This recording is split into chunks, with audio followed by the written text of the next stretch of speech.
baru diproduksi. Nah, baru diproduksi. Terus ada nggak ya penangkarnya?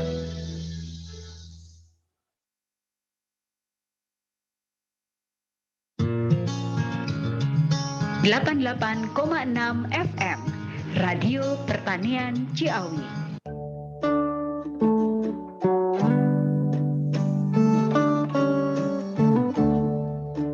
Saya Yusral Tahir, mewakili teman-teman di PPKB Ciawi mengucapkan selamat tahun baru 2021. Semoga di tahun 2021 apa yang kita lakukan di tahun 2020 lebih baik, lebih meningkat, lebih bersih dan lebih maju sesuai dengan moto pertanian kita, mandiri, maju dan modern.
Assalamualaikum warahmatullahi wabarakatuh. Selamat sore Sobat RPC.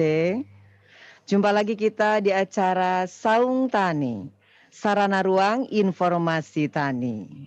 Saya tidak sendiri, saya Fira Adia. Kali ini saya bersama sahabat saya Mbak Tia. Ya, halo Bu Vera. Apa kabar Mbak Tia? Luar biasa Ibu, puji Tuhan. Alhamdulillah baik. Senyumnya nggak kuat. Kita punya apa nih untuk Saung Tani kali ini? Hari ini kita ada pembicaraan menarik nih Bu.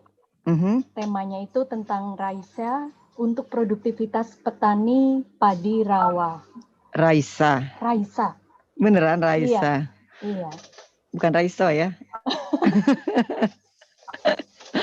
Oke, Sobat RPC, kita punya judul menarik kali ini, Raisa untuk produktivitas petani padi rawa, dengan menghadirkan narasumber dengan Bapak Dr. Yudhistira Nugraha, SPMP. Ya, kita akan mengupas tentang apa itu Raisa dan sebagainya. Nah, sebelumnya kita akan melihat dulu cuplikan video tentang food estate di Kalimantan mana, Mbak? Kalimantan Tengah. Berikut ini. Kupas tentang apa itu Raisa dan sebagainya. Nah, sebelumnya kita akan melihat dulu cuplikan video tentang untuk program food estate tahun 2020 itu ada ditetapkan kurang lebih 30 hektar. Berikut ini. Untuk Kabupaten Pulang Pisau itu tentang apa itu Raisa dan Kabupaten sebagainya. Kapuas Nah, sebelumnya lebih 20.000. kita akan melihat dulu cuplikan Saya yakin dengan adanya program ini nanti perekonomian di desa kita khususnya Padi Batu, Pulang Pisau, Kalteng itu bisa lebih baik dan sejahtera. Apa itu Raisa dan sebagainya. Nah, sebelumnya Sekarang ini kita akan melihat dulu saya yakin dengan adanya program ini nanti perekonomian di desa kita khususnya Padi Batu, Pulang Pisau, Kalteng itu bisa lebih baik dan sejahtera. apa itu Raisa Di lapangan sebelumnya banyak petani yang ini yang memang sekarang ini saya yakin dengan adanya program ini nanti perekonomian di desa kita khususnya Padi Batu, Pulang Pisau bisa lebih baik dan sejahtera. apa itu Raisa Di lapangan sebelumnya banyak petani yang ini yang memang akan wartawan. Saya yakin dengan adanya ini nanti perekonomian di desa kita khususnya Padi Batu, saya di Pulang bisa saya pernah mengatakan lebih baik dan sejahtera gagal tidak benar di lapangan. Banyak petani yang sendiri yang memang akan wartawan. Saya yakin dengan ini nanti perekonomian di desa kita khususnya Padi Batu, saya di Pulang bisa saya pernah mengatakan lebih baik dan sejahtera gagal tidak benar di lapangan. Banyak petani yang sendiri yang memang akan wartawan. Saya yakin dengan ini nanti perekonomian di desa kita khususnya Padi Batu, saya di Pulang bisa saya pernah mengatakan lebih baik dan sejahtera gagal tidak benar di lapangan. Banyak petani yang sendiri yang memang akan wartawan. Saya yakin dengan ini nanti perekonomian di desa kita khususnya Padi Batu, saya di masyarakat itu bisa bergabung tentunya dan sejahtera gagal tidak benar program sekarang ini. Saya yakin dengan ini nanti perekonomian saya yakin pada ini nanti perekonomian Kalteng kita kami baik di masyarakat dan menopang tentunya penghasilan gas padi dari program sekarang ini. Saya yakin dengan ini nanti perekonomian saya yakin pada ini nanti perekonomian Kalteng kita kami baik. Ya, kembali di Saung Tani, Sarana Informasi Petani. Terima kasih untuk Sobat RPC yang sudah bergabung bersama kami. Halo, apa kabar? Untuk Sobat RPC yang ada di Facebook dan Instagram Sobat Tani, juga yang terhubung melalui live streaming YouTube ya Mbak Tia ya, di 88,6 FM, RPC Media Petani Indonesia. Nah, tadi Mbak Tia sudah bilang bahwa judul kita Raisa untuk Produktivitas Petani Padi Rawa. Iya, betul. Menghadirkan peneliti ahli media dari Badan Litbang Pertanian tentunya, atau tepatnya beliau itu sebagai koordinator program dan evaluasi Pusat Penelitian Tanaman Pangan. Sudah terhubungkah kita? Ya, dengan Pak Yudis. Oh sudah, alhamdulillah. Selamat datang, selamat sore. Assalamualaikum Pak. Waalaikumsalam Bu. Iya, bagaimana Pak kabarnya? Alhamdulillah, alhamdulillah. Saya Vira dan Tia Pak. Mau banyak yang ditanya-tanya nih Pak terkait judulnya. Ya, judulnya silakan. Unik ya Pak. Bawa-bawa nama penyanyi Pak. Iya. Iya, namun sebelumnya tentunya ini pertanyaan yang terkait dengan judul dari yang kita usung sore hari ini, Pak. Baik. Ya, terkait dengan apa Mbak Tia? Food estate ya Mbak Tia? Food estate. Apa tuh Mbak pertanyaannya? Nah, begini Pak Yudis. Food estate yang menjadi program nasional yang dicanangkan oleh Presiden Republik Indonesia, Joko Widodo. Bagaimana nih Pak progres implementasinya sampai dengan saat ini? Baik, mungkin pertama-tama program food estate ini memang dicanangkan oleh Presiden kita, Joko Widodo, itu di sekitar bulan Oktober tahun 2020 ya. Dan kita Kementerian Pertanian mencoba mengimplementasikannya. Sebenarnya ada dua.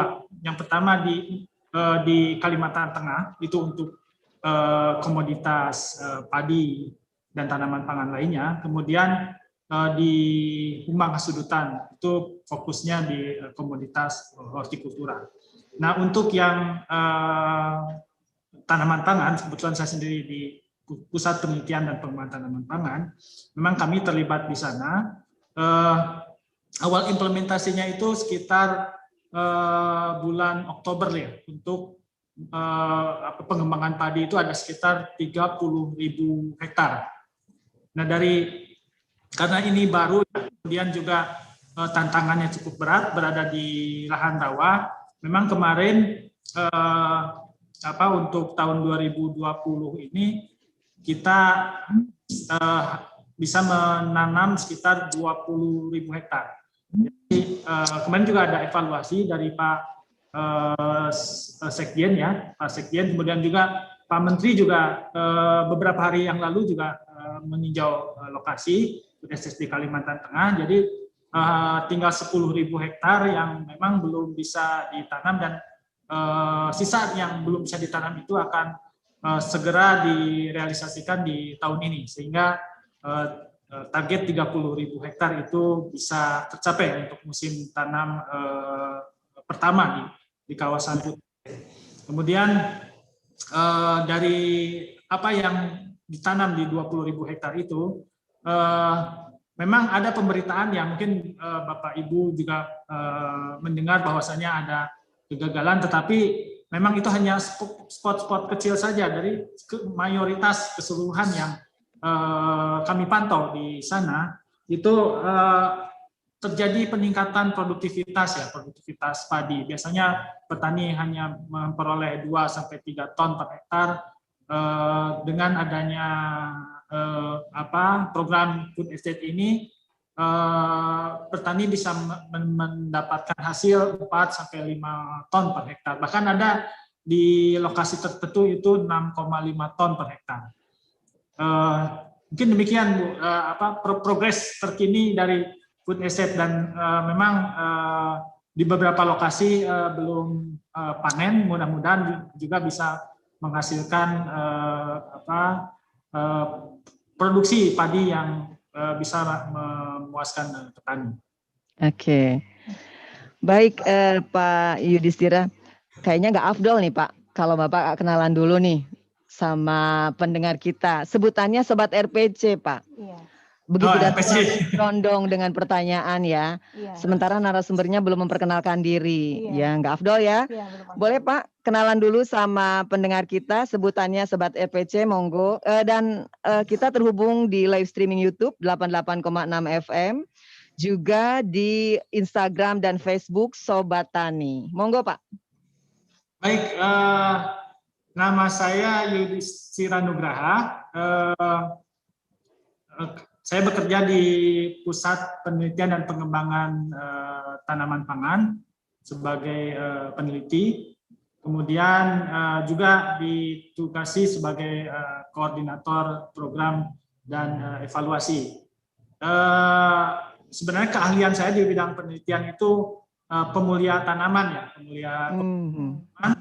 Kemudian sudah banyak ya beberapa varietas-varietas yang sudah dilepas dari hasil kerja saya dan tim tentunya, dan pekerjaan itu sebenarnya banyaknya ketika saya bekerja di Balai Besar Penelitian Tanaman Padi. Jadi untuk bekerja di Puslitbangtan ini baru kemarin per Januari kemarin di Puslitbangtan. Sebelumnya saya dari tahun 2021 itu bekerja di Balai Besar Penelitian Tanaman Padi sebagai peneliti pemulia. Oke. Sukamandi, Pak? Iya, Sukamandi, Bu. Oke. Baik, sekarang Bapak sudah bertugas berkantor di Bogor ya, Pak ya? Iya, betul. Di Jalan Tentara Pelajar? Nomor 147. Ya. Oh iya. Enak mana, Pak? Sukamandi sama Bogor, Pak? Susah dijawab ya. Kalau di Bogor rame ya, kalau di Sukamandi alamnya luas itu, bisa lihat tanaman padi yang membentang. Iya, sejauh mata memandang padi semua ya Pak ya. Iya. Baik, kalau Bapak mau menyapa pendengar, sebutannya Sobat Tani ya Pak. Ya. Sobat RPC, Ibu. Sobat RPC, maaf tuh. Tani itu saung tani, Sobat RPC. Saya juga salah. Produser saya marah nanti nih. Sobat RPC ya Pak. Baik, Bapak, seperti yang tadi disampaikan bahwa target pada saat awal implementasi adalah digelar di luas lahan 30 hektar ya Pak ya. 30.000 Bu, 30.000 hektar. Kemudian terrealisasi 20.000 hektar. Setelah dievaluasi tadi. Apa Pak yang menjadi kendala sehingga yang 10.000 hektar tidak bisa terrealisasi pada saat itu? Yang pertama mungkin karena ini kondisinya di lahan rawa ya. Memang kondisi lahan rawa itu cukup berat, apalagi di beberapa daerah yang memang itu adalah bukaan baru ya. Hanya sebenarnya yang paling banyak tidak tertanam itu berada di kecamatan di kabupaten di Dadahub ya, kecamatan di Dadahub itu mayoritas di sana karena memang harus dipersiapkan tata kelola airnya yang melibatkan berbagai berbagai instansi kementerian, PUPR, bagaimana memperbaiki saluran irigasinya, kemudian juga di tingkat Kementerian Pertanian juga melibatkan berbagai eselon 1 ya, Direktorat Jenderal Sarana Prasarana, kemudian juga Dirjen Tanaman Pangan dan yang lainnya. Jadi memang ini bukan program baru ya dari pemerintah, baru dicanangkan bulan Oktober, mungkin nanti seiring dengan waktu akan lebih baik lagi lah, dan mudah-mudahan harapan dari kita food estate di Kalimantan Tengah itu bisa menjadi lumbung pangannya Indonesia, karena sudah kita ketahui bahwasanya areal tanam di Indonesia untuk padi ini kan semakin tertekan ya, karena si lahan untuk alih fungsi ya Pak ya, untuk industri, jalan dan sebagainya. Jadi satu-satunya harapan ya tentunya ada pengembangan lumbung pangan di luar Pulau Jawa sehingga bisa memenuhi kebutuhan pangan untuk Indonesia. Iya, amin ya Pak. Dan tujuan Indonesia menjadi lumbung pangan dunia bisa terwujud insya Allah ke depannya. Nah Pak, rupanya masalahnya terkait dengan koordinasi dengan instansi lain ya Pak ya. Karena memang tidak bisa bekerja sendiri. Kalau tadi Pak Yudhistira mengatakan bahwa irigasinya dengan Kementerian PUPR, kemudian dengan sarana prasarana dan lain sebagainya. Jadi kalau kata saya sih orang awam Pak, dicanangkan implementasinya Oktober, terrealisasi 20.000 hektar, luar biasa Pak. Ya Pak ya, kalau boleh dibilang prestasi, insya Allah sisanya bisa segera terrealisasi di musim panen pertama ya Pak ya. Iya, mudah-mudahan. Amin. Ya, semangat Pak. Tapi ada satu Pak, Mbak dia mau nanya nggak? Apa saya lagi? Saya tadi yang saya tangkap ya Pak Yudis, bahwa lahan rawa itu cukup berat gitu ya Pak? Betul. Berat, iya. Akan tetapi yang saya pahami juga, yang saya pelajari bahwa lahan rawa ini atau lahan rawa pasang surut itu mempunyai potensi dan peluang besar ya untuk area produksi pangan, terutama padi. Betul. Nah, ini benar atau enggak Pak? Rata-rata hasil padi di lahan rawa pasang surut masih rendah? Iya, secara umum demikian Bu, karena memang kondisi biofisik, lingkungan dan sebagainya, terutama sarana dan prasarananya yang jauh dari pusat ekonomi ya, itu menyebabkan akses untuk mendapatkan sarana produksi juga susah, sehingga produktivitas sangat rendah ya. hambatan yang paling utama di lahan pasang surut ini karena tata kelola air ya. Jadi karena pengairan itu mengandalkan pasang dan surut, sehingga memang perlu pengelolaan tata kelola air. Kemudian kondisi biofisik tanahnya juga berbeda dengan kondisi tanah mineral yang ada di Jawa ini. Jadi di sana potensi untuk keracunan logam, terutama besi dan aluminium, itu sangat tinggi ya. Jadi memang untuk pengembangan di sana yang pertama harus juga diperhatikan bagaimana agar keracunan besi itu bisa diminimalisir. Banyak teknologi yang bisa meminimalisir keracunan besi, baik untuk pengolahannya yaitu dengan cara pengapuran, dengan cara mencuri, dan yang terpenting juga tentunya peran varietas yang toleran terhadap keracunan besi bisa meminimalisir penurunan produktivitas akibat sekaman yang ada di lokasi lahan rawa. Oke. Ya, jadi betul sekali tadi yang dikatakan Bu Vera ya, bahwa pencapaian 20.000 hektar itu sudah luar biasa ya. Luar biasa. Kalau melihat lahannya yang perlu perlakuan khusus ya Mbak Tia. Iya, Pak Yudhistira, saya jujur saja orang awam, tidak paham sama sekali. Saya taunya makan aja Pak, kalau beras tuh nggak tahu tuh apa dan bagaimana.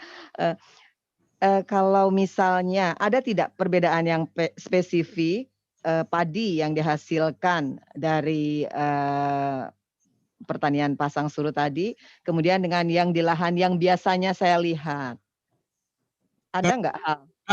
Ya tentunya kalau dari segi fisik ya berasnya tentunya akan susah dibedakan ya mana yang dari rawa maupun dari tanah mineral biasa yang ada di Jawa. Yang paling membedakan dari performa tanaman padi tentunya di lahan rawa tentunya varietasnya harus varietas yang paling tidak adaptif di lahan tersebut, terutama terkait dengan cekaman logam ya, logam baik itu besi maupun aluminium. Kalau dari sisi hasil panen, kalau varietasnya itu sama, ya tentunya rasa maupun kualitasnya itu tidak jauh berbeda, meskipun ya kalau dianalisis mungkin dianalisis secara terperinci mungkin ada perbedaan, mungkin dari kandungan besi di dalam berasnya secara mikro ya mungkin lebih tinggi ya. Itu perlu juga dibuktikan melalui penelitian, tapi ada kecenderungan beberapa varietas bisa mengakumulasi besi di dalam gabahnya. Jadi kalau secara kasat mata memang tidak akan bisa dibedakan ya, hampir sama saja. Tapi kalau dianalisis secara terperinci, mungkin nanti akan ada perbedaan dari kandungan-kandungan yang berada di dalam beras. Itu. Iya Pak. Dan mungkin dengan perlakuan yang dilakukan itu sudah kandungan besi dan aluminiumnya sudah ditekan di batas toleransi aman ya Pak ya untuk menjadi konsumsi. Baik. Bagaimana Pak di Bogor, hujankah? Ciawi hujan terus nih Pak. Oh di Jalan Merdeka terang Bu, alhamdulillah. Oh terang, alhamdulillah ya. Satu Bogor lain cuaca. Iya, kita di sini dari pagi Pak, hujan terus, hawanya pun sangat dingin. Ya, mudah-mudahan di Bogor cerah terus ya Pak ya. Dan cerahnya Bapak menjadi cerahnya kita di sini semua. Aduh, ini saya pertanyaannya lucu nih Pak, yang berikutnya. Dari awal waktu saya diminta untuk hosting acara ini, saya setengah nggak percaya kok ada Raisa gitu. Itu penyanyi saya Pak. Saya sering dengerin lagunya. Iya. Pertanyaan berikutnya adalah, apa itu Raisa, Pak? Kalau siapa itu Raisa saya tahu, Pak, penyanyi. Iya. Tapi kalau apa itu Raisa, saya apa tuh, Pak? Baik. Baik Ibu. Sebelumnya ini agak ini ya agak melenceng dari ini. Saya buka Twitter hari ini. Trending topiknya Gamis dan Raisa, Bu. Topiknya? Ini hanya Gamis. Gamis, Pak. Saya pikir ada hubungannya dengan siaran kali ini. Ternyata tidak ada ini ya apa? Raisa sekarang sedang menjadi trending topik. Mungkin Raisa penyanyi, bukan Raisa. Oh iya. Saya kira Raisanya Pak Yudhistira. Baik, sebenarnya Raisa itu singkatan dari rawa intensif, super, dan aktual. Itu sebenarnya ya akronim supaya bisa menarik perhatian orang petani untuk apa sih yang ada di dalamnya. Jadi sebenarnya komponen-komponennya sih ya komponen budidaya, ya, good agricultural practices ya. Sama seperti dulu mungkin ada panca usaha tani, dulu kan ada panca usaha tani, kemudian ada intensifikasi pertanian yang seperti itu. Nah, mungkin prinsipnya sama, bagaimana meningkatkan produktivitas dengan mencakupkan komponen-komponen budidaya padi itu sendiri. Jadi, sebenarnya Raisa adalah pengembangan dari, kalau dulu ada pengelolaan tanaman terpadu ya PTT, pengelolaan tanaman terpadu atau singkat PTT untuk padi rawa, pasang surut dan lebak. Komponen-komponennya sih ada varietas unggul, kemudian ada bagaimana pemupukan dengan menggunakan perangkat uji tanah. Kemudian ada untuk pengolahan lahan juga supaya besinya tidak meracuni, ada ameliorasi lahan. Kemudian ada pengelolaan hama penyakit, juga penggunaan alsintan, pengolahan tata kelola air menggunakan tata kelola air mikro, sebagainya. Jadi memang komponen-komponennya itu merupakan komponen hasil dari inovasi teknologi yang dilakukan oleh Badan Litbang. Dari Balai Besar Padi itu ada komponen varietasnya, kemudian dari Balai Besar Pengolahan Sumber Daya Lahan Pertanian BPSDLP itu dari segi pupuk, kemudian dari segi tata kelola air, kemudian dari tempat lain misalkan dari Balitro ada pestisida nabati dan sebagainya. Jadi disatukan dalam satu komponen yang paket teknologi diberi nama Raisa, rawa intensif. Kenapa disebut intensif? Karena memang kita mengharapkan dengan teknologi ini yang tadinya rawa itu ditanami 1 kali bisa 2 kali, kemudian yang 2 kali bisa jadi 3 kali seperti itu. Kemudian juga yang dinamakan super itu karena keinginan kita bisa lebih tinggi. Super ya, makanya lebih tinggi dibanding dengan teknologi awal existing dari apa yang diusahakan petani. Kemudian yang aktual karena merupakan hasil-hasil teknologi terbaru yang dihasilkan oleh Balitbang. Iya. Itu sekilas tentang Raisa. Nanti kita diskusikan lebih banyak lagi. Setelah dikupas Raisanya ilmiah banget. Wow. Ternyata ya bisa aja ya peneliti bikin akronim. Rawa intensif super aktual jadi Raisa. Ya. Untung nggak Raiso, Pak. Oke, baik. Tentunya tadi yang terakhir aktual ya Pak. Berarti dengan teknologi-teknologi yang dihasilkan para peneliti Badan Litbang Kementerian Pertanian yang terkini ya Pak. Selalu diupdate terus ya Pak ya teknologinya. Baik, lanjut Mbak Tia. Ada pertanyaan lain? Tadi kan yang saya tangkap adalah Raisa adalah suatu teknologi ya Pak ya. pakai teknologi. Suatu teknologi. Nah, apa sih manfaat penerapan teknologi Raisa ini dalam food estate? Ya, memang penerapan teknologi Raisa di dalam program food estate ini tidak semua paket teknologi ya yang diterapkan, kecuali pada lokasi awal oleh Balitbangtan. Itu ada 2.000 hektar di 2 kabupaten ya. Yang memang itu masih teknologinya berupa varietas unggul baru, kemudian ameliorasi melalui pemupukan, dan paket teknologi pengendalian hama penyakit. Dari program yang 30.000 hektar itu hanya 3 komponen itu. Tapi yang di 2.000 hektar yang dikawal oleh Balitbangtan itu paket lengkap. Ada di 1.000 hektar ada di Kecamatan Pandibatu Desa Siam Belanti, Kecamatan Pandibatu, Kabupaten Pulang Pisau, dan yang 1.000 hektarnya lagi ada di Kecamatan Batagu, Kabupaten Kapuas, di Desa Terusan Karya dan Terusan Mulia. Itu kenapa Pak dibedakan antara daerah yang satu dengan yang lain paket teknologinya, ataukah karena misalnya kondisi rawannya atau apanya gitu Pak?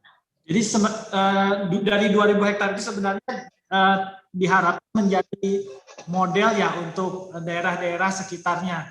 Jadi yang 2.000 hektar itu diberi nama Center of Excellence. Jadi excellent di sana. Jadi paket teknologi yang dimiliki oleh Balitbangtan itu diterapkan di sana, sehingga bisa menjadi percontohan di daerah-daerahnya untuk bisa menerapkan teknologi-teknologi yang ada di Balitbangtan yang sudah diterapkan di lokasi tersebut. Jadi selain penerapan teknologi, juga kita mengedukasi petani-petani di daerah tersebut dengan teknis dan pengawalan lainnya supaya penerapan teknologinya benar-benar dapat terimplementasi. Betul ya Pak ya. Kalau hanya teknologinya saja yang aktual, yang terkini, sementara SDM-nya tidak bisa mengaplikasikan dengan benar, sia-sia ya Pak. Betul ya. Oke. Oh ya Pak, varietas padinya apa Pak? Kalau boleh disebutkan tadi yang ditanam di laut. Kalau yang di 30.000 hektar itu varietasnya Inpari 32 dan Inpari 42. Nah, kalau yang di 2.000 hektar memang ada beberapa macam, Inpari 32, Inpari 42, kemudian juga ada Inpara 9, kemudian ada Inpara 8 ya, kemudian ada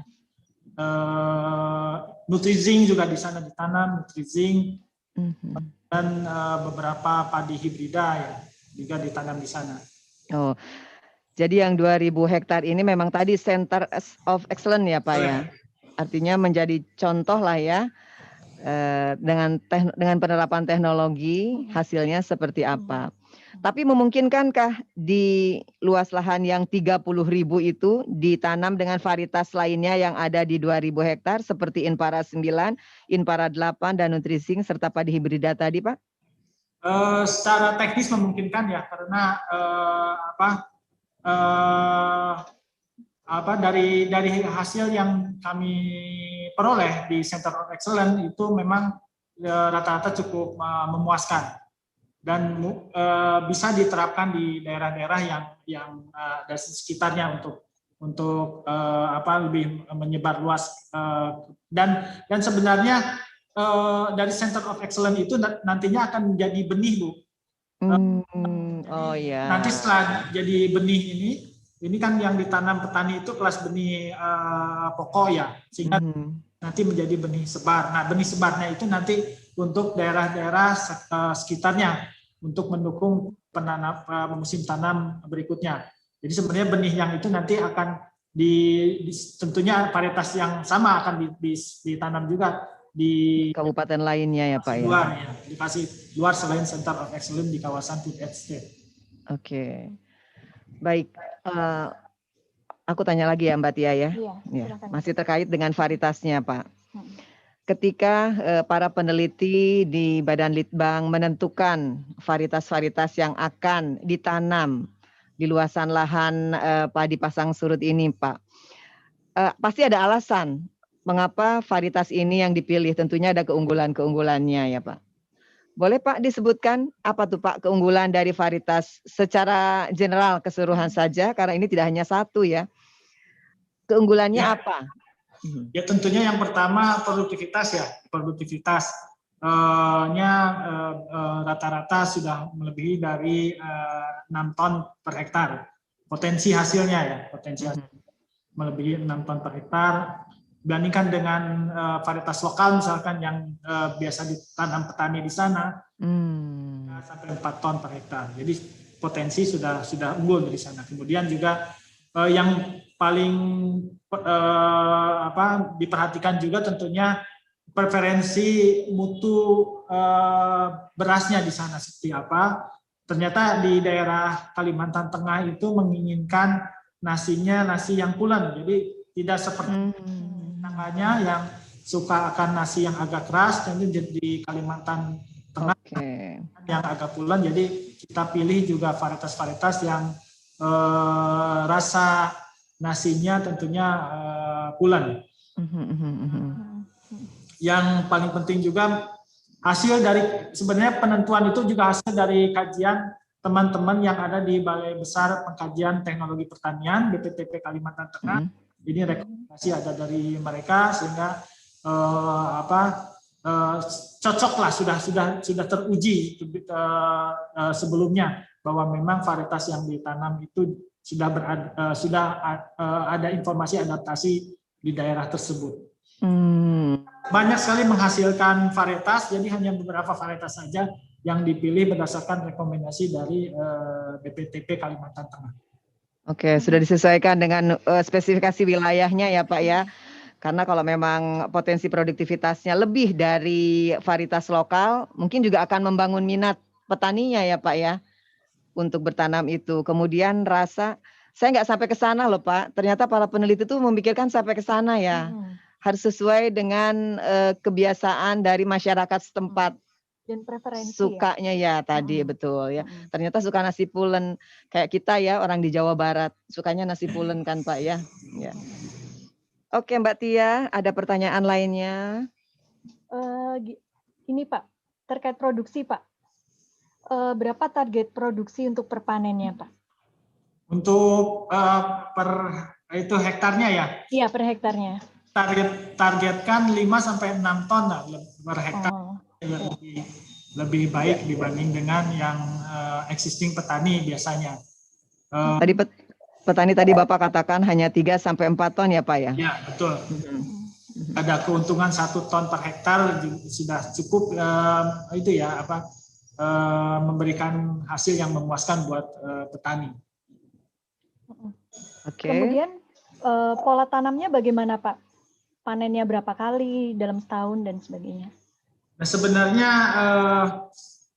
implementasi food estate ini memang agak di luar di luar kebiasaan petani. Jadi kita dorong petani untuk lebih mempercepat tanam. Biasanya waktu tanam yang dilakukan oleh petani di sana itu sekitar bulan November Desember ya. Dipercepat menjadi bulan Oktober. Untuk pola tanam memang disesuaikan juga dengan karakteristik lahan pasang surutnya itu sendiri.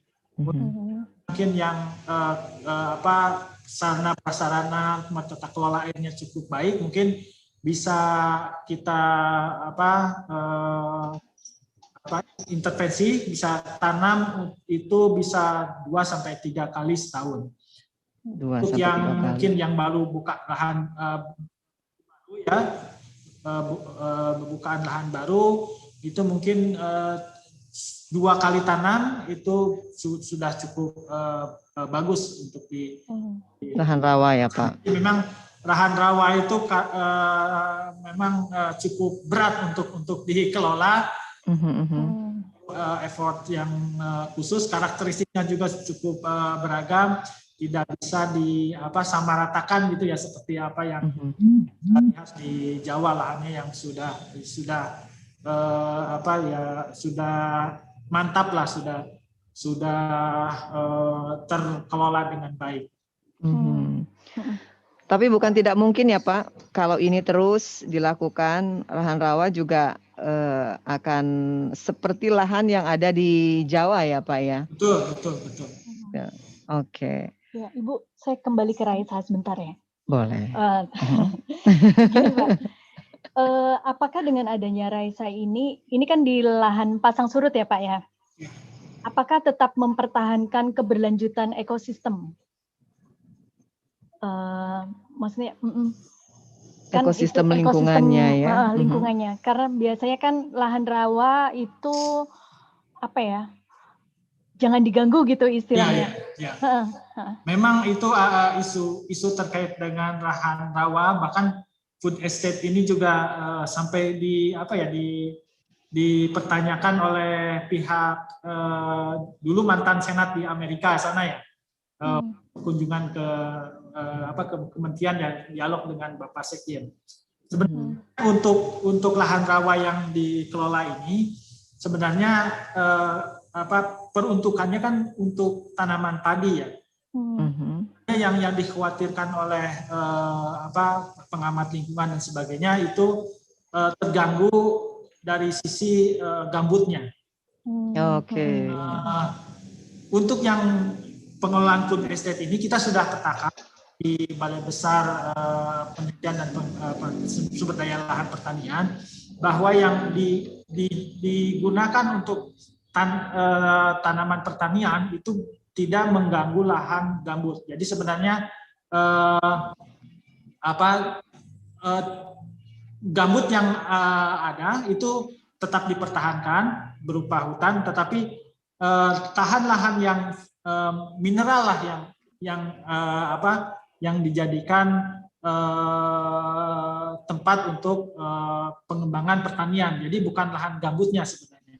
Apalagi adalah tanaman padi ya, tanaman yang tentunya diupayakan oleh petani itu dalam keadaan basah ya.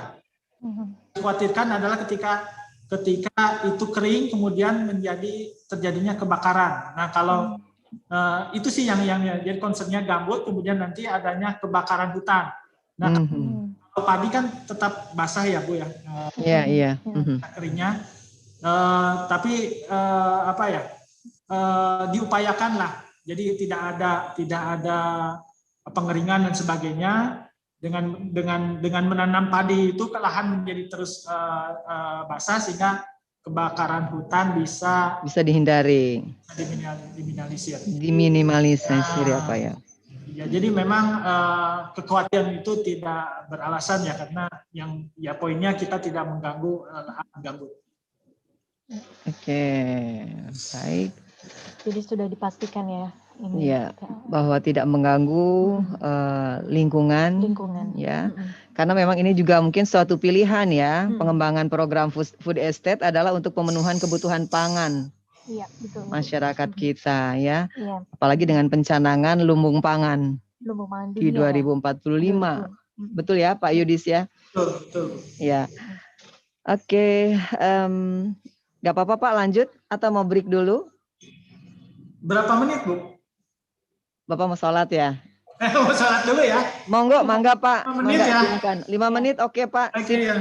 Mangga. Baik, terima kasih. Ya, Sobat RPC, mangga Bapak, ya, silakan. Ya. Sobat RPC, dimanapun Anda berada, yang di Facebook, yang di Instagram, tentunya juga yang terhubung di YouTube live streaming 88,6 FM Radio Pertanian Ciawi, Media Petani Indonesia. Kami akan kembali selepas insert berikut ini.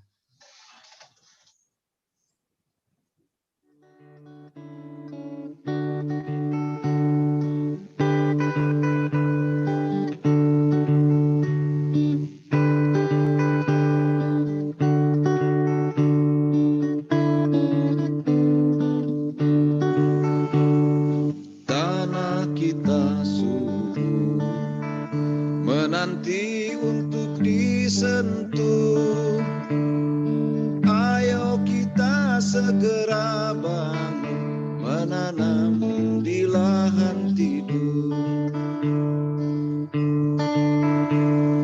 Hidup hanya sebentar, mengapa kita berduka?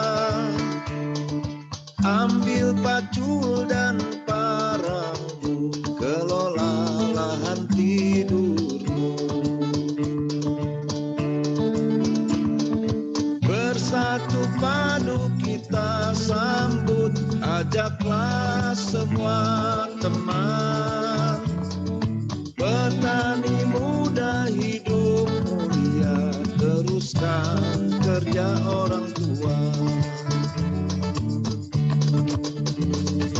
Ribuan hektar lahan, jangan biarkan menganggur.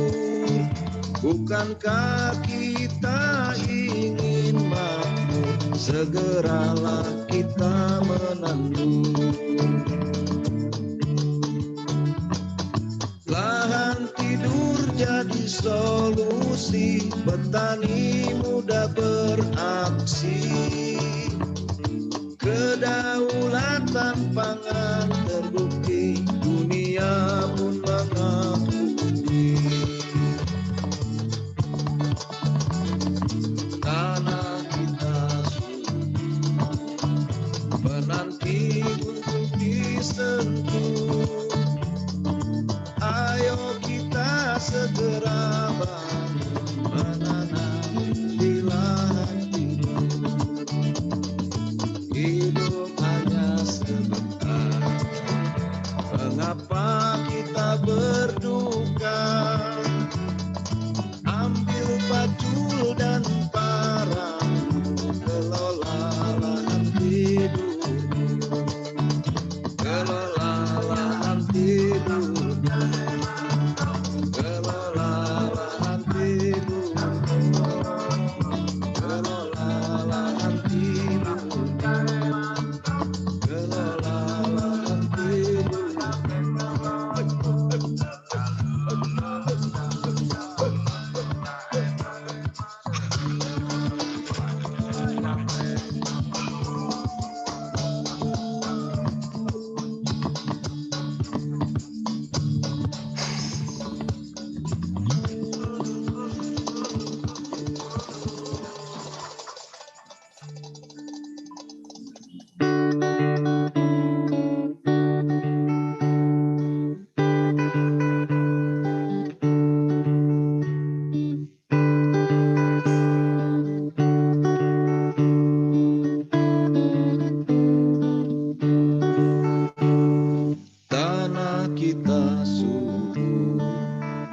Menanti untuk disentuh.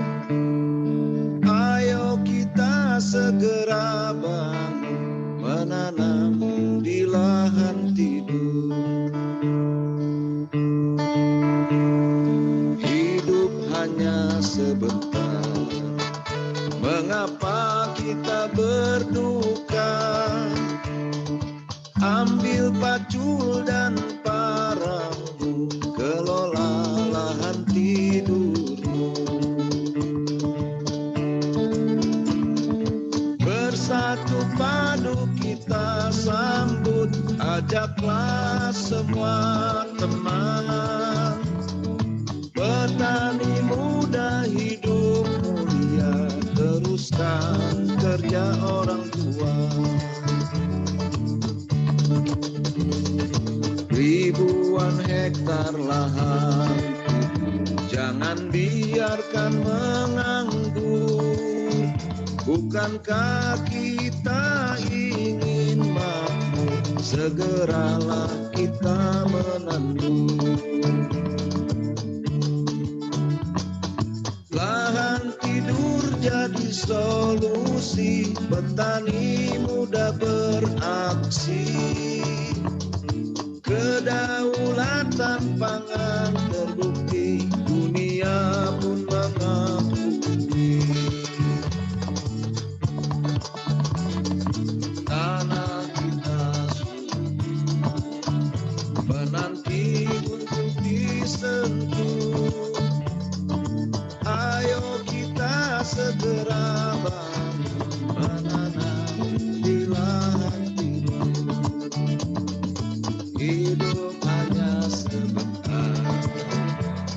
mengapa kita berduka?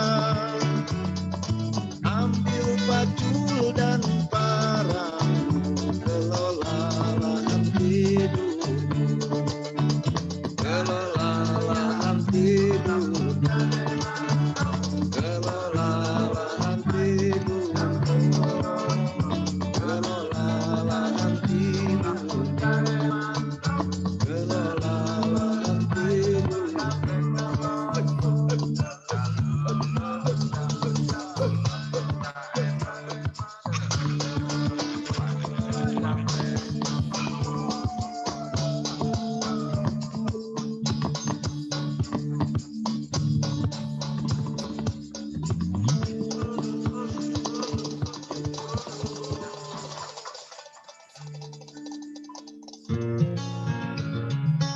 88,6 FM Radio Pertanian Ciawi.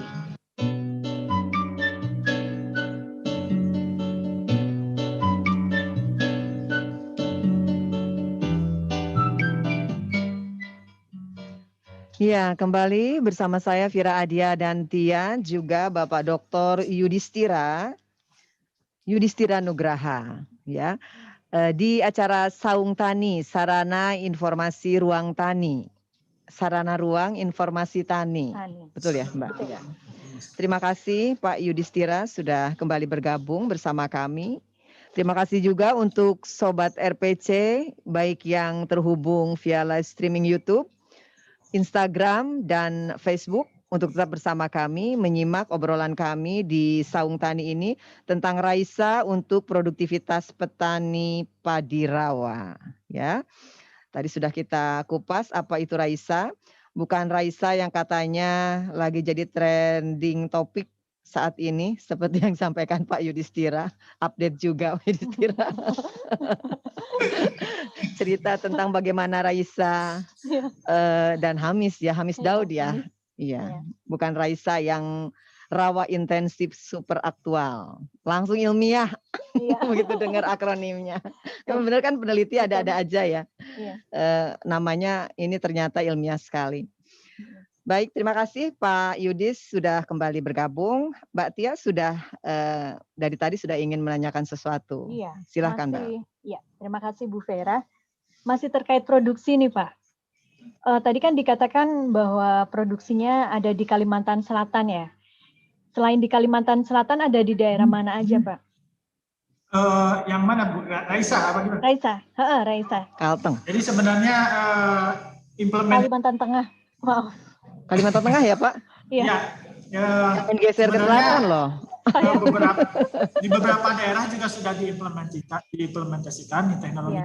Dulu kan ada program serasi ya, selamatkan rawa sejahterakan petani, juga menggunakan komponen teknologi yang ada di Raisa di Sumatera Selatan, di Musi Banyuasin, kemudian di Jejangkit Kalimantan Selatan, dan yang terakhir di Food Estate ini. Jadi sebenarnya di beberapa BPTP yang memiliki daerah rawa ya, provinsi yang memiliki daerah rawa juga sudah mendiseminasikan artinya ke beberapa petani terkait dengan paket teknologi Raisa di BPTP Riau, BPTP Kalimantan Barat dan sebagainya. Pak, daerah-daerah yang banyak lahan rawanya, diantaranya Kalimantan tentunya menjadi salah satu pilihan di pengembangan konsep ini ya Pak. Daerah mana lagi Pak sebetulnya yang banyak lahan rawanya? Itu sudah saya tadi sebutkan. Jadi sebenarnya konsentrasi lahan rawa itu ada di 2 pulau sebenarnya. Tapi tempat lain di Papua juga banyak. Tapi untuk yang yang dijadikan tempat budidaya tanaman padi itu kebanyakan ada di Sumatera dan Kalimantan. Kalau itu mungkin pantai timurnya Sumatera ya, dari Jambi, Riau, kemudian Sumatera Selatan, itu Lampung, itu banyak sekali potensi lahan rawa. Kemudian di Kalimantan itu Kalimantan Barat, Kalimantan Selatan, kemudian Kalimantan Timur juga banyak lahan rawa. Untuk teknologi Raisa sendiri memang yang paling banyak itu diimplementasikan oleh di Sumatera Selatan dan Kalimantan Selatan dan Kalimantan Tengah, karena program dulunya program serasi, kemudian yang sekarang ini program food estate. Oke, sebetulnya program-program yang terdahulu juga masih Pak, terus dilakukan pengembangan ya Pak ya, seperti tadi serasi, sebetulnya sama seperti program Raisa ini. Seperti tadi Pak, yang pengembangan PTT Padi Rawa ya, implementasinya untuk yang Raisa ini. Jadi pengembangan dari program-program sebelumnya ya Pak. Ya, betul, betul. Betul, baik. Apalagi Mbak Tia? Ini Pak, terkait selain varietas padinya itu sendiri, faktor-faktor pendukung apa lagi yang yang diperlukan supaya performa atau penanaman padi di lahan rawa ini berjalan dengan baik, Pak? Selain varietas padinya sendiri. Yang pertama mungkin yang terpenting ada tata kelola air, karena memang rawa itu rejim airnya yang berbeda-beda ya. Jadi untuk pasang surut sendiri itu ada yang dinamakan lahan yang tipe A, artinya hampir harian itu terpengaruhi oleh pasang. Kemudian ada yang tipe B itu hanya pada bulan-bulan tertentu, ketika ada bulan purnama biasanya itu pasang. Dan tipe C itu tidak terpengaruh sedikit, hanya di matahari dan sebagainya. Ada tipe D dan seterusnya. Jadi untuk budidaya padi itu nanti disesuaikan dengan tata kelola airnya, tipe lahan yang ditanam. Tata kelola air juga penting karena biasanya itu daerah pasang itu kan biasanya di dekat pantai ya, daerah yang mendekati pantai. Nah biasanya kandungan tanahnya itu mengandung kandungan besi, pirit ya, pirit di dalam tanah itu. Biasanya kalau pirit itu teroksidasi, kemudian terairi, maka airnya itu akan mengandung besi yang tinggi sehingga meracuni tanaman. Untuk tidak meracuni itu biasanya harus dicuci, harus dibuang dengan pengairan yang memadai. Oleh karena itu pengaturan kelola air supaya bisa membuang zat besinya itu bisa tidak meracuni tanaman, itu biasanya ada pengelolaan air tersendiri. Biasanya petani menggunakan saluran-saluran cacing ya, saluran-saluran pembuang kecil yang ada di lahan untuk membuang potensi keracunan besi. Kemudian yang terpenting lagi mungkin terkait dengan bagaimana mengurangi efek besi itu dengan ameliorasi. Ameliorasi itu dengan menambahkan bahan tertentu sehingga besinya itu tidak meracuni, jadi terkelat atau terikat oleh bahan amelioran itu. Biasanya dengan kapur atau dengan pemberian pupuk organik juga bisa dilakukan sehingga besinya tidak meracuni tanaman. Kemudian pengelolaan lain ya yang menentukan kesuksesan produksi di lahan rawa adalah pengelolaan hama dan penyakit. Karena di rawa ini hama dan penyakit juga cukup menjadi faktor penentu. Biasanya hama itu hama tikus. Di rawa itu merupakan tempat endemik tikus. Kemudian kalau penyakit itu penyakit blas padi. Kita sebut potong leher lah. Kalau petani itu yang menjadi dalam. Jadi pengolahan tikus harus dilakukan dengan pengolahan tikus terpadu yang memperhatikan lingkungan. biasanya kita menggunakan dari paket teknologi simulasi ini, kita menggunakan yang namanya trap barrier system. Jadi tikus itu di trapping atau dijebak pada tanaman. Kita menanam tanaman padi secara duluan atau padi yang berumur ganja yang berbeda dengan tanaman padi utama, sehingga tikus itu tertarik pada tanaman padi yang kita tanam duluan itu. Nanti di sana ada bumbu-bumbu atau perangkap-perangkap tikus, sehingga itu masuk ke dalam perangkap itu. Itu yang dinamakan trap barrier system.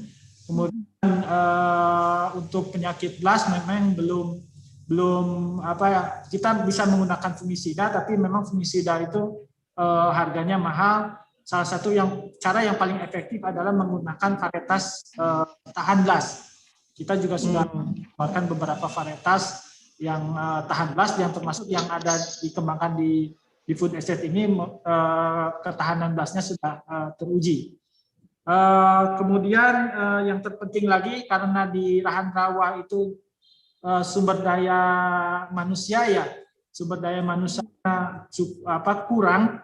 Biasanya karena ini daerah terpencil dan sebagainya, ini tenaga kerja susah untuk diperoleh. Mekanisasi cukup menjadi faktor penentu di sana, keberhasilan dalam budidaya padi di sana. Kemudian apalagi tentunya penanganan pasca panen dan sebagainya juga perlu diperhatikan, karena memang ketika panen itu berlimpah harus ada mesin pengeringnya. Kalau itu kemudian juga bagaimana juga sistem kelembagaan petani yang menampung menjualkan hasil panen itu bisa tetap harganya itu stabil. Memang kelembagaan petani juga harus menjadi faktor penentu dalam menentukan keberhasilan budidaya padi di sana. Iya, betul. Jadi ini harus bersinergi secara holistik ya, bisa tercapai tujuannya. Pak, saya tertarik loh dengan tadi Bapak katakan bahwa SDM tenaga kerja itu sulit di sana. Boleh digambarkan Pak, sejauh mana lokasi lahan pengembangan padi rawa di Kalimantan Tengah ini? Dari lokasi pemukiman, memang jauh atau bagaimana sih Pak? Ya, saya beberapa kali ke sana, mungkin sudah lebih dari 7 kali ya saya ke sana ya.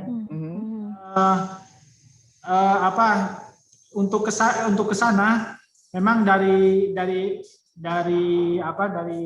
Palangkaraya itu dengan darat bisa mencapai 4 jam ya, kalau saya 4 jam melewati perkebunan, kemudian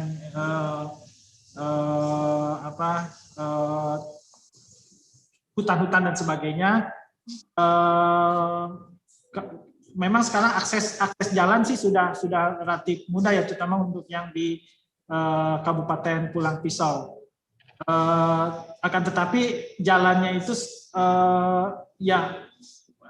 kadang kalau musim hujan begini ya Bu, itu kadang tidak bisa dilewati sama sekali gitu. Karena halo bisa didengar? Terputus ya Bu? Halo?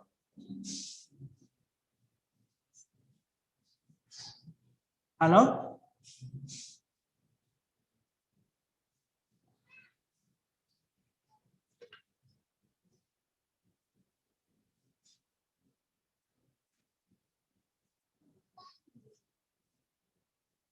Bisa dilanjutkan?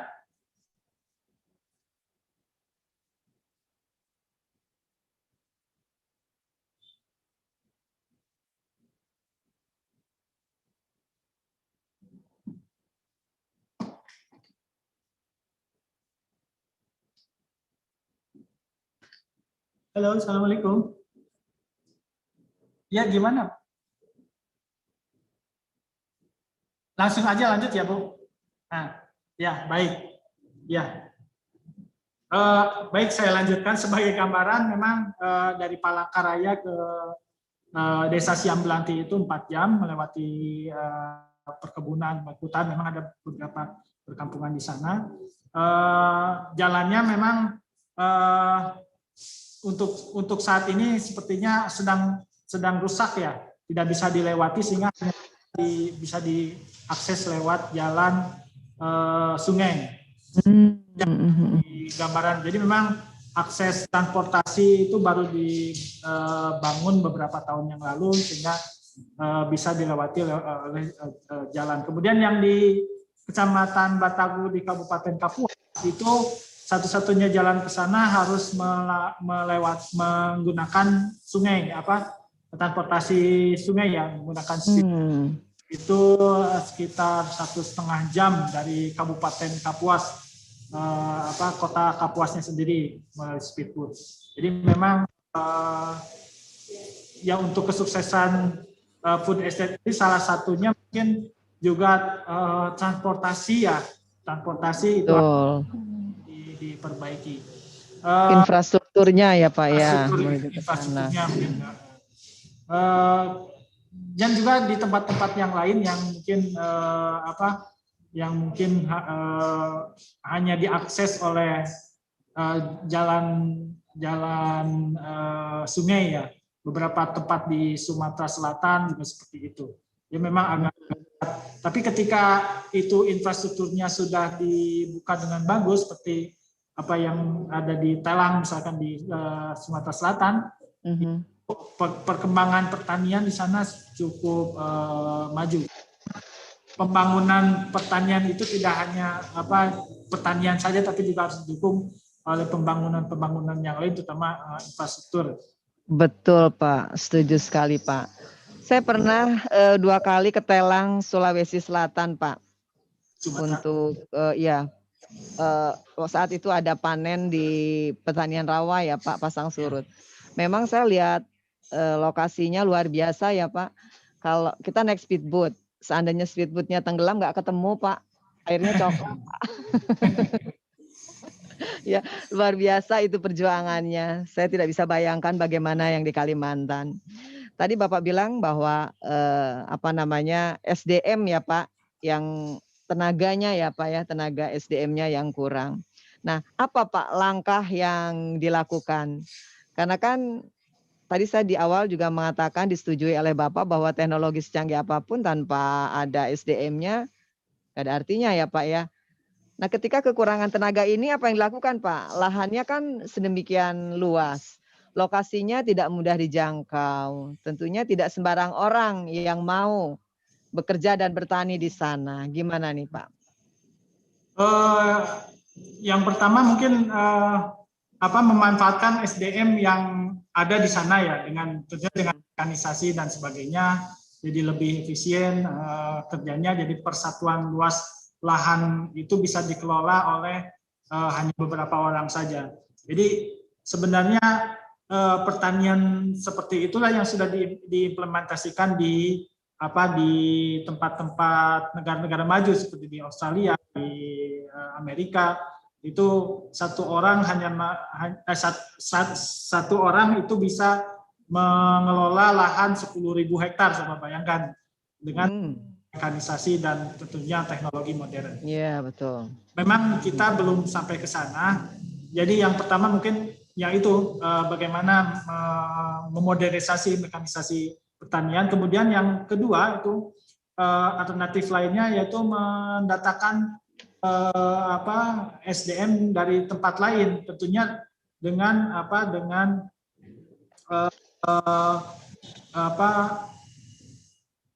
ketertarikan yang ada di lahan tersebut. Jadi iming-iming yang ada di lahan tersebut sehingga orang bisa ingin untuk mengelola lahan tersebut gitu. Kalau infrastrukturnya lebih bagus, kalau sudah ada mesin pertanian mungkin yang bisa untuk memudahkan mengelola lahan tersebut, orang tentunya akan tertarik untuk mengelola lahan tersebut. Jadi intinya yang pertama mungkin mekanisasi pertanian harus ditingkatkan. Kemudian yang kedua infrastruktur agar nanti orang tertarik untuk mengelola lahan tersebut. Itu. Iya. Apakah tidak coba dikawinkan dengan program dari kementerian lain, Pak, seperti misalnya transmigrasi? Kalau dulu yang saya tahu ya, entah kalau sekarang masih ada atau tidak.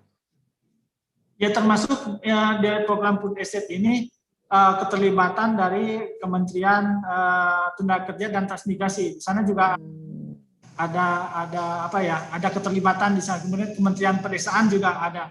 Ya ke depan mungkin nanti kalau sudah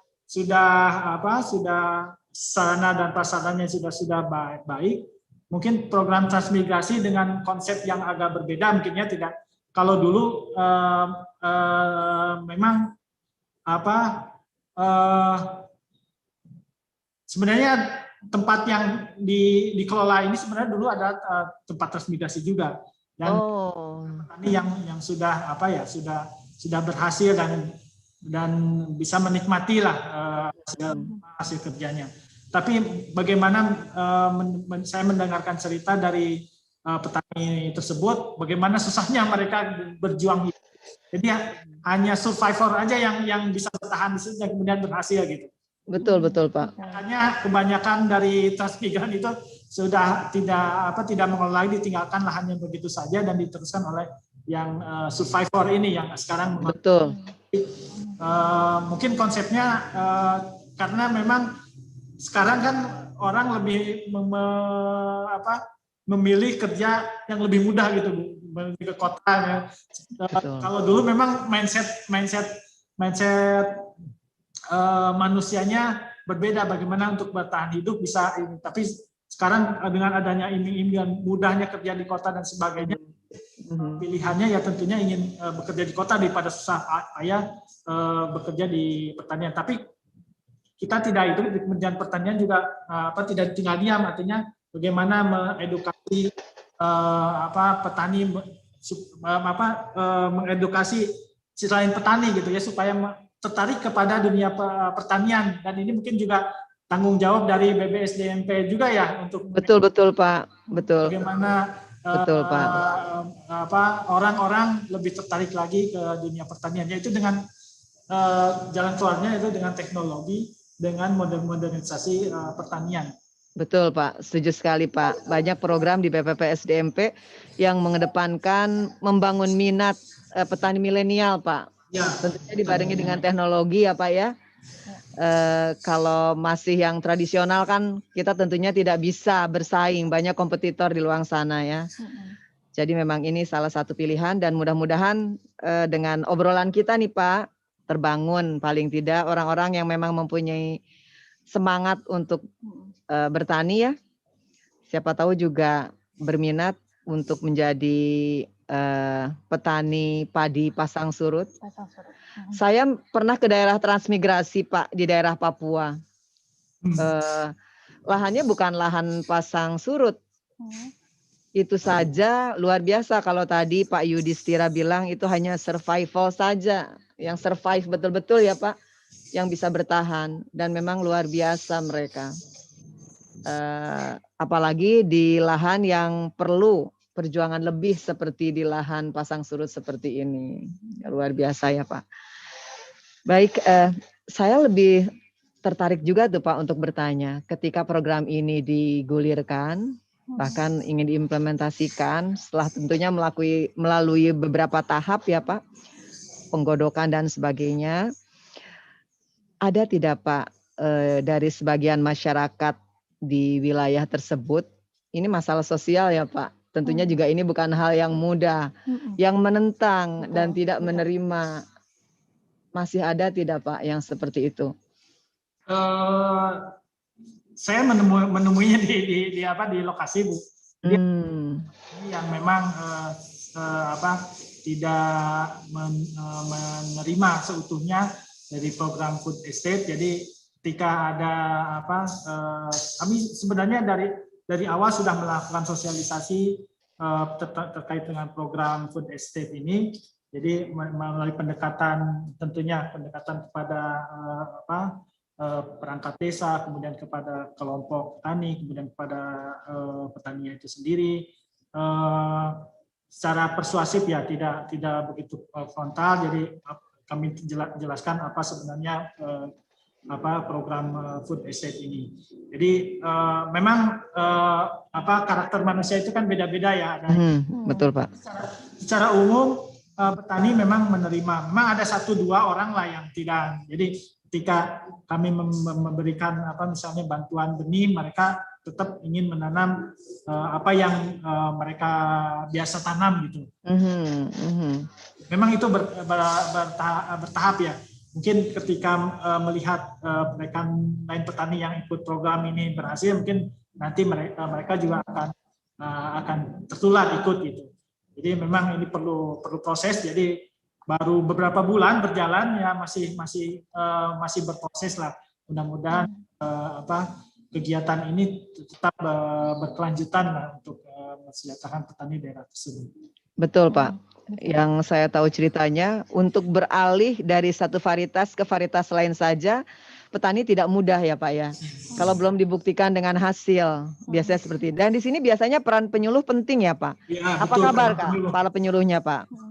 Ya, kita ketika sosialisasi itu kita melibatkan penyuluh, para penyuluh di sana. Kita melalui perantara penyuluh lah sebenarnya itu kami lakukan. Jadi artinya penyuluh cukup menjadi faktor penting bagaimana petani bisa menerima teknologi yang kita introduksikan di lokasi tersebut.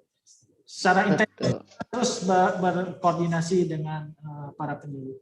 Betul ya Mbak Tia.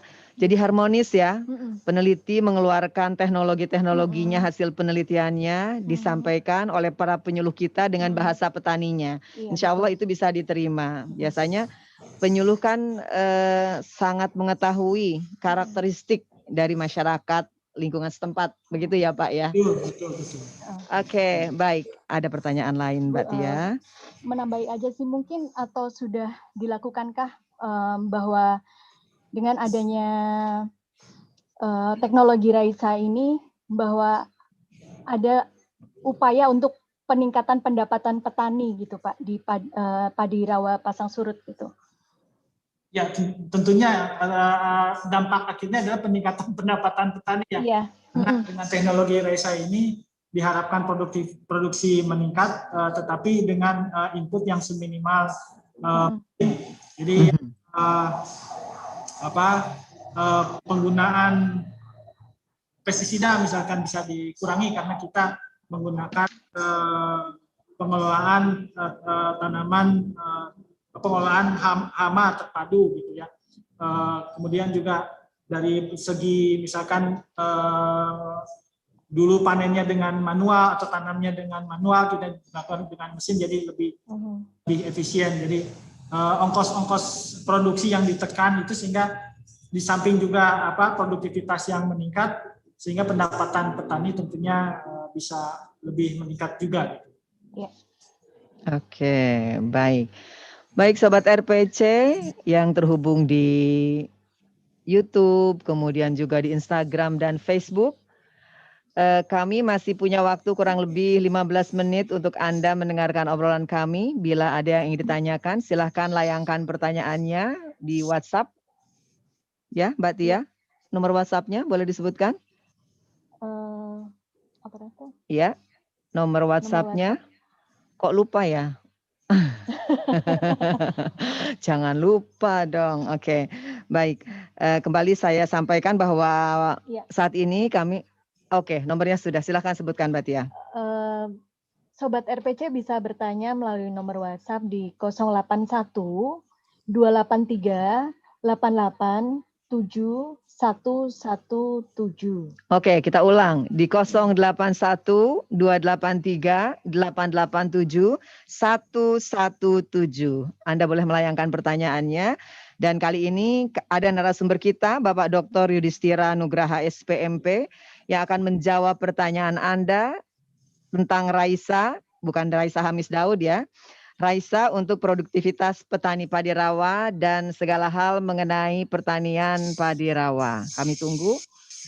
Oke, Bapak aktivitasnya apa nih Pak? Setelah pindah dari Sukamandi ke Tentara Pelajar, katanya baru 1-2 bulan ya Pak ya? Atau masih adaptasi nih Pak dengan Kota Bogor? Ya, sebenarnya saya dulunya juga tinggal di Bogor, Bu. Oh gitu. 2021 itu kerja di Balai Besar Penelitian Tanaman Padi, tapi ditemukan Kafe Muara yang ke arah Pancasan itu, kebun. Oh iya, Pancasan ya Pak ya? Iya. Ya, di sana dia dekat STTP ya, STTP. Pol Bangtan Pak sekarang. Pol Bangtan sekarang Pol Bangtan. Pol Bangtan Pak, iya. Sampai 2010 saya pindah ke Sukamandi. Kemudian 2021 ini di Puslitbangtan. Jadi kalau dulu memang mengelola tanaman padi, kebanyakan padi. Sekarang kita selain padi kita juga karena Puslitbangtan ya tanaman pangan, ada kedelai, ada jagung, ada macam-macam lah terkait dengan tanaman pangan. Gitu. Iya.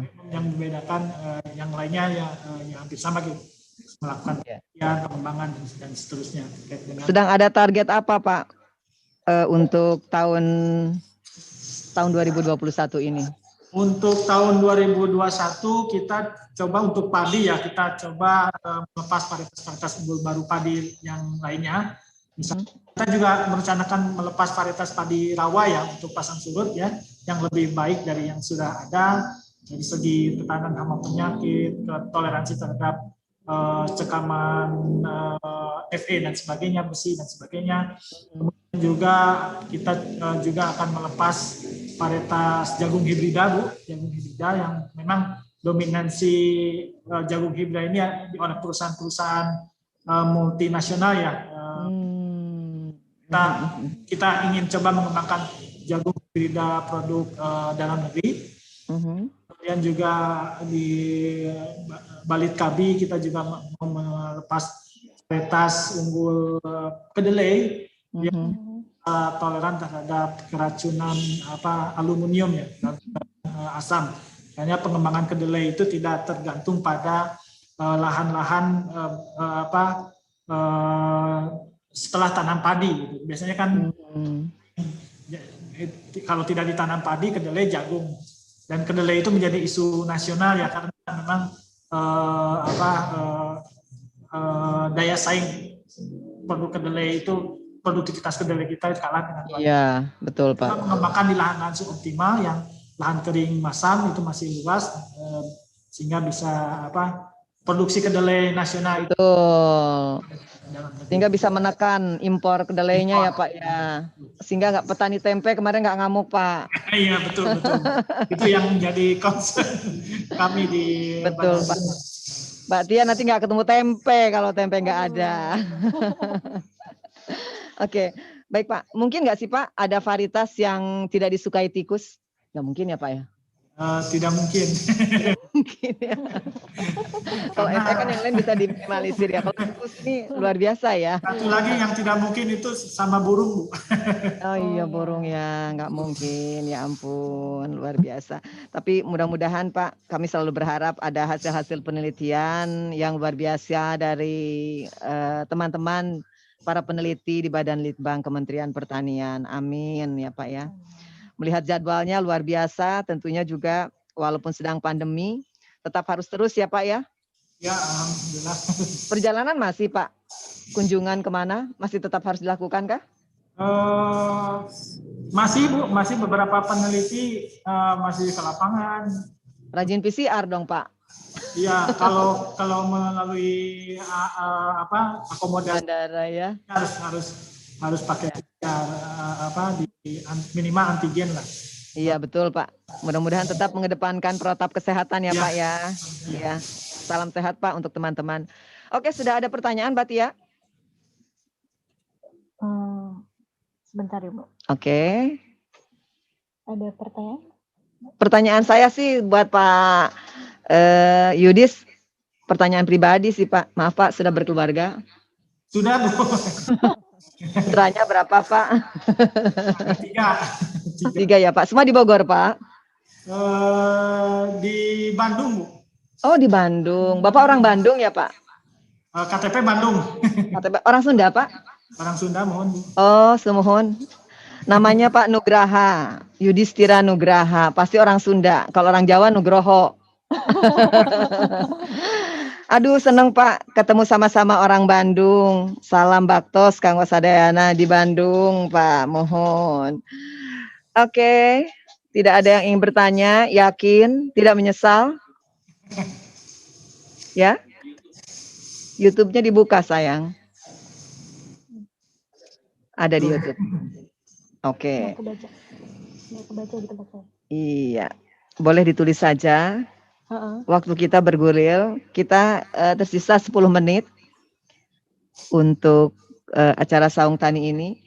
Pak Yudis, kalau next satu waktu kami kembali mengundang Bapak, berkenan ya Pak untuk topik lainnya. Insya Allah. Ya. Ya, kami bantu dengan sepenuh hati. Iya, alhamdulillah. Atau mungkin Bapak punya isu yang ingin disosialisasikan, Bapak boleh berkirim kabar kepada kami. Baik. Jadi nanti kami coba bantu sosialisasikan. Kemudian juga dulu beberapa kali kami sering diundang untuk mengikuti seminar di di Litbang Tentara Pelajar ya, terkait dengan teknologi-teknologi yang sedang di-launching atau yang baru dipublish ya Pak. Dan biasanya itu kami kerap kali diundang. Ditunggu Pak undangannya lagi. Jadi sementara ini forum seminar ilmiah itu melalui online ya. Betul Pak, bisa dilakukan 2020 online. ini belum berjalan. Jadi selama pandemi ini seminar yang tadinya dilakukan secara tatap muka di ruangan memang sudah tidak dilakukan lagi. Sekarang mungkin beralih ke online, mudah-mudahan nanti juga bisa mengundang dari RPC ya Pak? RPC. Baik. Bisa ikut seminar. Bu, ini ada pertanyaan. Oke, lanjut Mbak Tia. Pak Yudis ada pertanyaan ini Pak. Pak, selain padi, tanaman pangan apa saja yang akan diagendakan tanam di area rawa? Ya. Iya. Baik, untuk yang di lahan rawa ini memang karena lahannya itu tipe A ya, yang ada jadi lahannya itu selalu basah, tergenang. Jadi memang untuk lahan untuk tanaman pangan yang cocok ya padi. Nanti kemungkinan untuk ada pengembangan seperti jagung, kemudian sebenarnya food estate ini juga tidak hanya di yang 30.000 hektar ini, ada program Kementerian Pertahanan ya Pak Prabowo itu mengembangkan singkong di Gunung Mas, tapi agak di pegunungan itu, jadi singkong. Untuk yang lokasi Center of Excellence itu sebenarnya tidak hanya tanaman padi yang dikembangkan. Di sana juga ada tanaman keras seperti kelapa. Kita introduksi kelapa dari Balai Penelitian Palma di Manado. Ada juga ditanam di sana ada jeruk siang. Jadi di sekitar para petani itu juga ditanami jeruk, kemudian juga ada ternak itik juga Bu di sana di Center of Excellence. Ada percontohan ternak itik di sana. Itiknya berasal dari itik pengembangan badan litbang juga, itik master. Kemudian juga ada pengembangan tanaman-tanaman sayuran seperti bawang, cabai. Jadi namanya food estate ya. Jadi food itu pangan, jadi luas artinya tidak hanya padi, tapi komoditas utama yang diupayakan oleh petani adalah padi di sana. Oke. Mungkin hasil dari Center of Excellence ini komoditi lainnya bisa dikembangkan di wilayah lain ya Pak ya, Ya, ketika memang itu memungkinkan ya untuk pemenuhan food estate tadi. Oke. Ada lagi Mbak Tia sementara ini? Sementara ini belum. Oke, baik. Tersisa 5 menit waktu kita. Ya. Oke, supervisor kita Pak Yudi. Baik, Pak, mungkin ini pertanyaan terakhir atau permintaan terakhir. Kayak lagu ya Pak, permintaan terakhir. Maksudnya. Ya, Bapak boleh menyampaikan apa harapan dari para peneliti, untuk para petani, untuk masyarakat tani terkait dengan food estate, khususnya padi rawa ini, dukungan apa yang Bapak harapkan? Monggo Pak. Ya, mungkin dari kami ya, dari peneliti, yang pertama mungkin dari apa yang kami hasilkan, teknologi yang kami hasilkan itu yang sudah diimplementasikan itu diharapkan dari para petani itu bisa mengambil manfaat dari apa yang sudah diimplementasikan di lapang, dan juga tidak lupa juga memberikan feedback kembali kepada kami apa sih kekurangan dari teknologi tersebut sehingga teknologi tersebut bisa diperbaiki sehingga bisa mencapai keinginan yang diharapkan oleh petani itu sendiri. Jadi pengembangan teknologi itu terus berjalan, terus berkesinambungan sehingga dapat memberikan manfaat yang optimal untuk para petani yang mengimplementasikannya. Itu Bu, mungkin harapan dari. Iya, baik. Mbak Tia, ada yang mau disampaikan? Enggak, cuma tadi jangan sungkan-sungkan berarti ya Pak, berikan feedback kepada memberikan feedback, jangan hanya kritik. Iya. Ini dapat susah ini kerjaannya ya Pak ya. Oke. Baik Pak, terima kasih sekali lagi untuk bisa hadir di acara Saung Tani di Radio Pertanian Ciawi. Bapak juga mungkin kami harapkan feedbacknya ketika nanti melihat di live streaming YouTube kami, siaran-siaran kami, barangkali ada masukan yang bisa diberikan. Ya, siap. Baik, karena biasanya kita besar dengan kritikan ya Pak ya. Ya. Baik, terima kasih. Mbak Tia, terima kasih loh. Iya, tentunya sama-sama, terima Ibu. kasih juga untuk seluruh kru RPC, ada produser siar, Bapak Yudi Ilyasa, ada produser acara, Mbak Osi, ada operator, Kang Derus, dan tentunya ada supervisor kami, Bapak Warih Kusumo. Terima kasih. Tidak ketinggalan dan spesial tentunya untuk Sobat RPC yang terhubung di live streaming YouTube di 88,6 FM RPC Media Petani Indonesia. Dan yang terhubung di Facebook Sobat Tani dan Instagram Sobat Tani. Terima kasih untuk terus bergabung bersama kami. Sekali lagi terima kasih untuk Bapak Dr. Yudhistira Nugraha. Terima kasih Pak.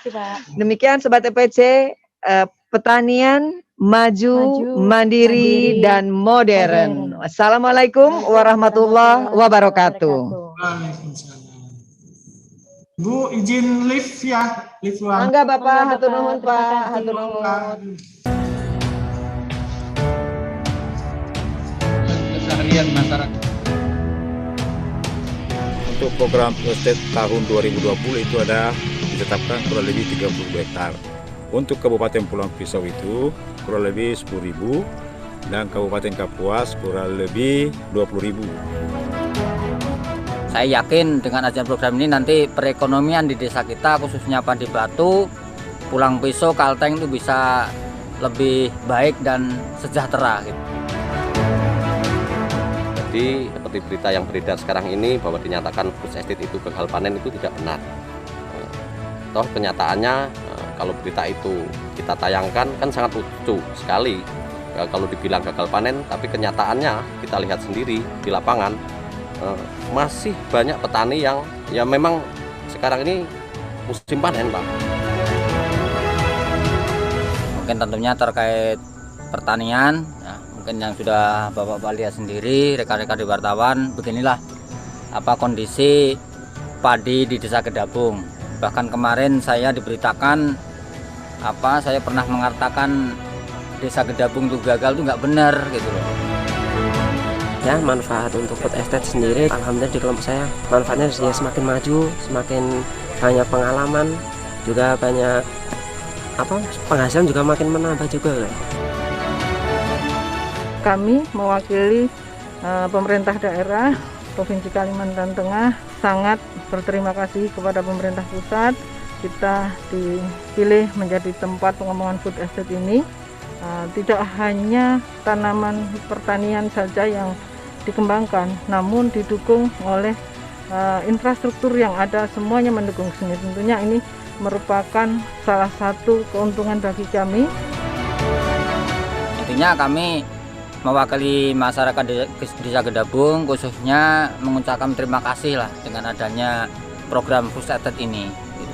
Saya yakin dengan adanya program ini nanti perekonomian di desa kita khususnya Padi Batu, Pulang Pisau, Kalteng itu bisa lebih baik dan sejahtera dan menopang yaitu penghasilan beras padi di Kalteng. Nggak jadi Kalteng, tentunya nanti kalau semakin meningkat bisa menopang di seluruh Indonesia.